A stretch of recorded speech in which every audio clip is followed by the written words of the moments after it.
I'm seeing the early signs of a dangerous phenomenon called turncoating.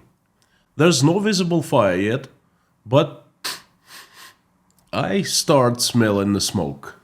I predict that political turncoating in Russia will soon grow into a process of an epic proportion. Turncoating will affect every Russian and become a source of multiple conflicts that will be rocking Russian society. Turncoating in Russia is not a matter of if or when, it is here already. It has begun. But I dare to say that this is a very promising news for Russia. Turncoating is a potential poison for the vertical of power, the system of usurpation that Vladimir Putin has built. We just have to use it wisely.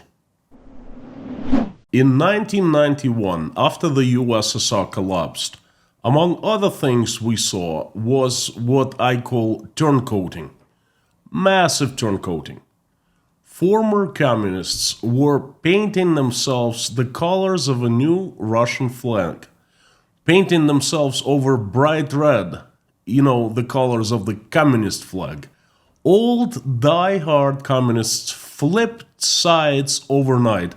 All of a sudden, instead of praising communism like they always did, they were cursing it, saying they were always for democracy and against totalitarianism. Dozens of millions of people turncoated fast. Take a look at what is probably the biggest political turncoating in the history of the world. Boris Yeltsin, the top Soviet communist boss, praising communism and Lenin ways. Конечно, дорого нам, уральцам.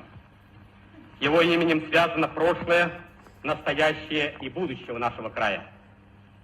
Жить по-ленински, работать по-ленински, бороться по-ленински. And a few years after, he delivers a speech in front of the US Senate promising that he will destroy ugly communism forever. Уважаемый господин спикер Палаты представителей, уважаемый президент Сената, уважаемые члены Конгресса, дамы и господа, я имею высокую честь выступить здесь, в Конгрессе великой и свободной страны. At the time, it seemed amusing, but thinking about it now, I find it anything but amusing. Tragic, really. By allowing turncoating back in 1991 and by not performing lustration, we Russians didn't get rid of the filth and the disease. We thought the filth had just died on its own, and the new shiny free Russia was to grow out of it. On top of it, big mistake.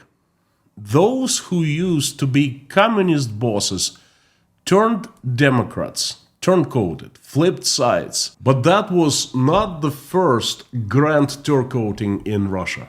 The grandfather of all political turncoating, flip-flopping, was the cult of Joseph Stalin. It was born in early 30s when Stalin eliminated all political opposition inside the Communist Party of the USSR.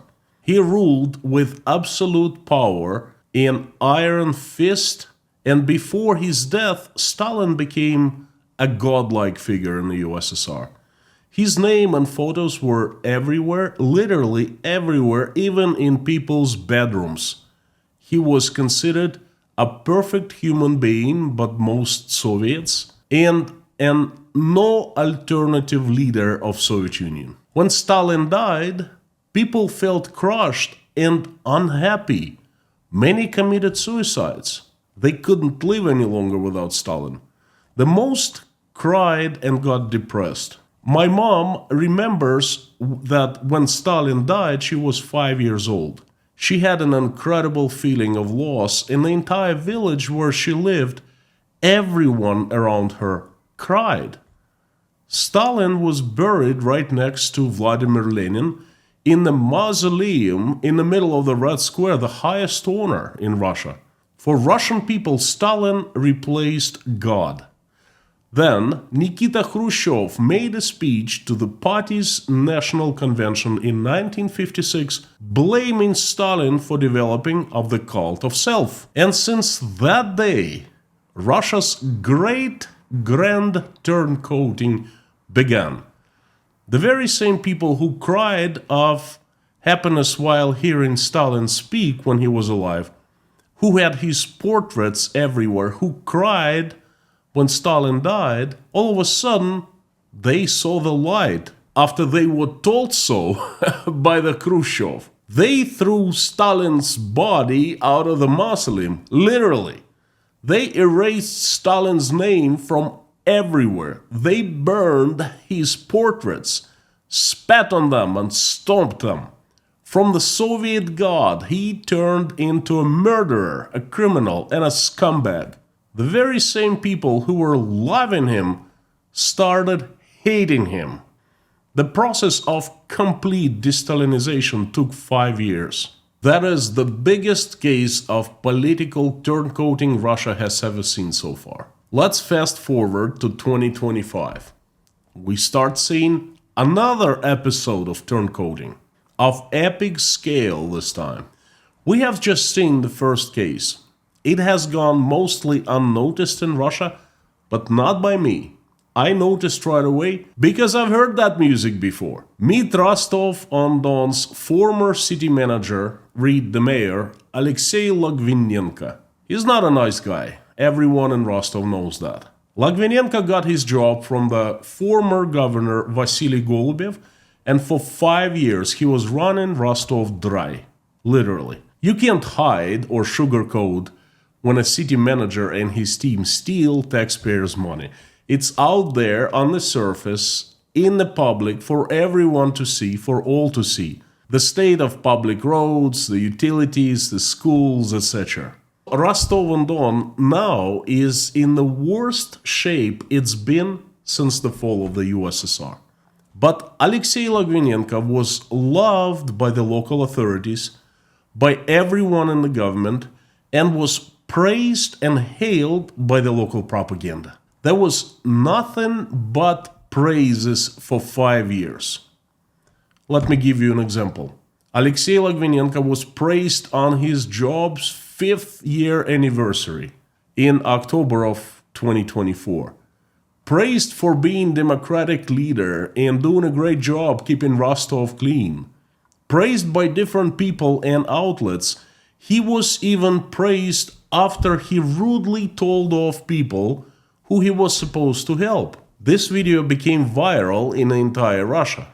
An apartment block in Rostov collapsed due to the lack of maintenance by the city. Logvinenko's fault. And he tells people to go and build another one for themselves, by themselves, or to take out mortgages and buy new apartments, regardless of the fact that the city of Rostov has a specifically designated bank account, savings account, just for the situations like that, to help people in need.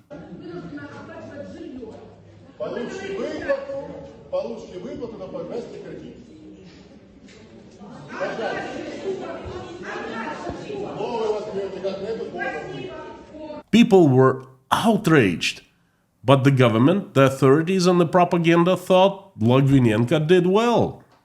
It got even more interesting. Here, Russian citizens, the residents of Rostov-on-Don, the taxpayers, were not allowed to attend public hearing at the order of Logvinenko, so people wouldn't be able to ask him unpleasant questions. It got even better. A group of activists went to court, sued the city of Rostov, Rostov City Administration, and won the case. The court ordered to allow people to attend public meetings, but they were still not allowed to get in, blocked by Logvinenko's security force, backed by the local police, even with a court order in their hands. Here people are trying to enter the city hall to merely attend a public meeting. Look at the faces of the security guards. Public employees, by the way. Notice how that guy is grinning and laughing at the face of people, telling them they won't get in no matter what, and he's just doing his job. Notice the cops standing behind, doing absolutely nothing, even looking the other way. Scene like that could be seen in Rostov City Hall throughout last fall.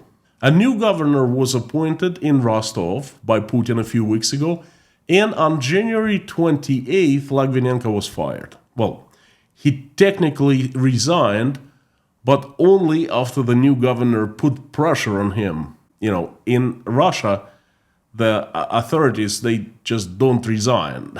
It's always not their decision to make.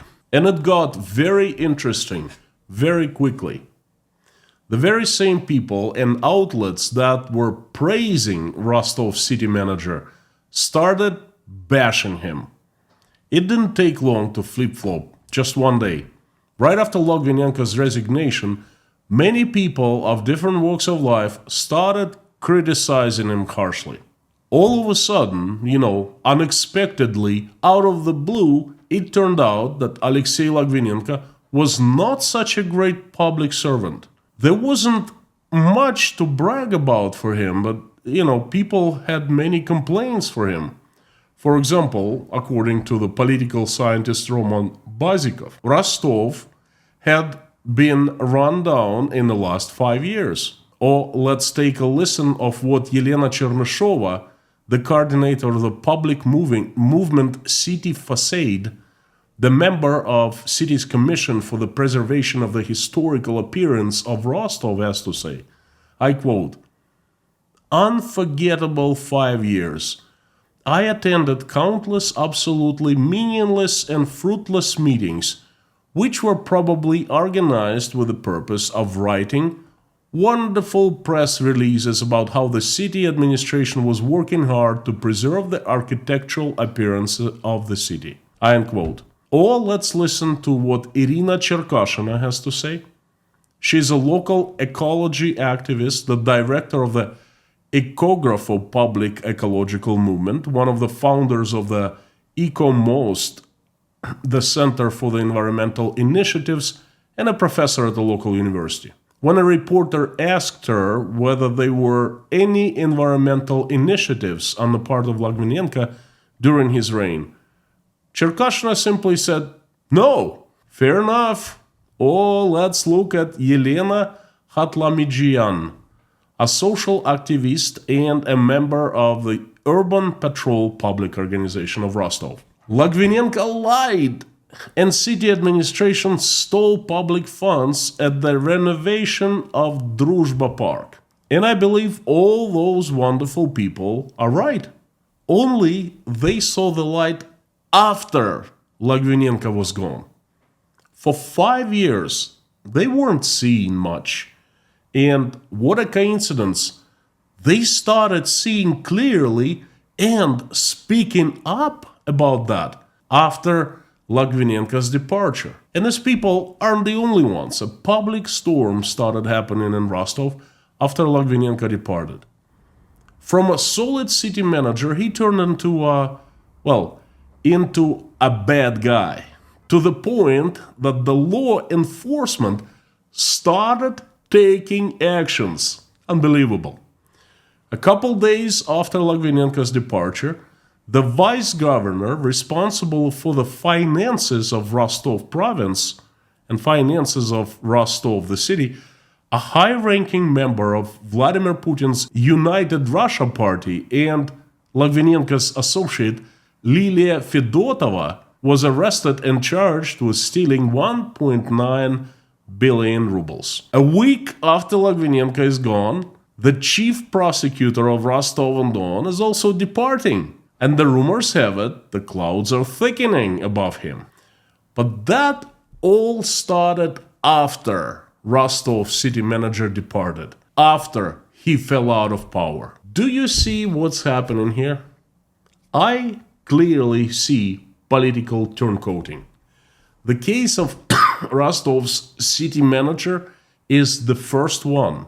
Well, at least I haven't heard of other cases in Russia That is the first one. It is also a fairly small local scale case if looked at on the scale of the entire country. Alexei Logvinenko is a small crook compared to those juggernauts in charge of Russia's federal budget spendings. What we're witnessing right now is the beginning of a wave of cases. It has started on the very bottom in a remote southern province, but it will grow up to the very top. And that is very good news to the country. Political turncoating is a recipe for disaster for Putin's vertical of power. It is the existing system of power distribution in the country.